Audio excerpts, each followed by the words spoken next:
Hey, what's up guys, and welcome back to a brand new video. So yesterday marked another historic Women's March where thousands of women took to the streets to protest. While I'm not really sure what, because America and the West has provided all of these women with the same rights as men. That is the purpose of today's video, guys.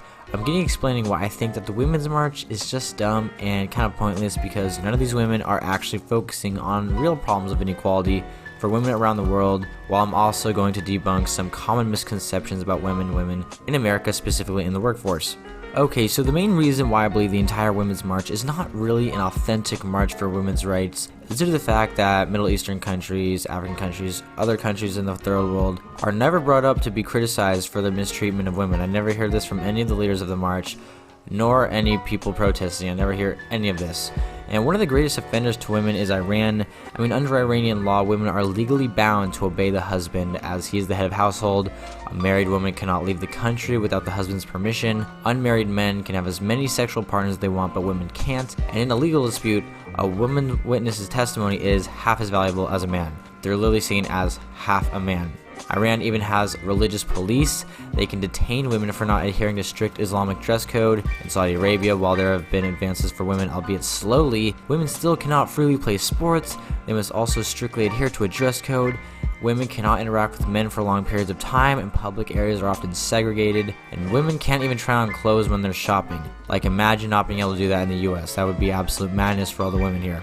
And Iran and Saudi Arabia are not the only offenders, but it's really in these areas that women in the US should be fighting for. Like, imagine if all these protesters showed up in Tehran, they would be put in jail in an instant. Instantly, they would be put away forever. And it's not just in the Middle East. According to the Social Institutions and Gender Index, Yemen ranks at the top, followed by Pakistan and Iran. The Philippines also comes in at number 10, showing that even Asia has the problem too. Cameroon also has a massive inequality problems with women not being protected from spousal rape. Women in Cameroon can't own land either, and women at the age of 15 can also be married. So my issue with the Women's March isn't that I don't want these women to protest. I respect that they are protesting inequality, and at its core, it's a good message.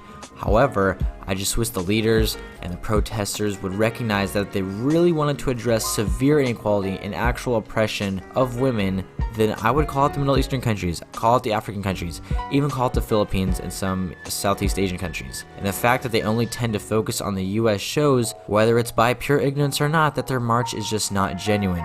Something could be said and some value would be gained if they really called out the real oppression of women in these other countries. But since they are talking about the United States, let's talk about that for a second. So this was recently reported by the Wall Street Journal that now, for the first time in 10 years, women held more jobs in the US than men for December. And in the Trump economy, unemployment for women has hit a record low of 3.8%.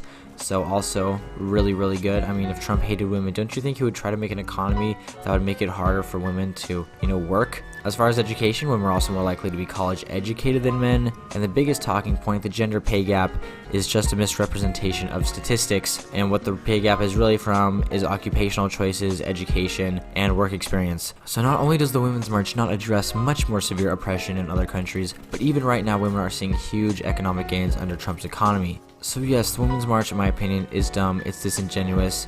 They're not focusing on the real issues, and the so-called issues that they are focusing on aren't really that bad, honestly. But you know what, as a man, what do I know? But anyways, guys, that's going to be it for the video today. I hope you all enjoyed, and if you did, please leave a like and subscribe. Also, let me know what you guys think about the Women's March, and if I'm just showing my male privilege right now, I would love to be told off right now. But with that being said, guys, take care, and I'll see you all later.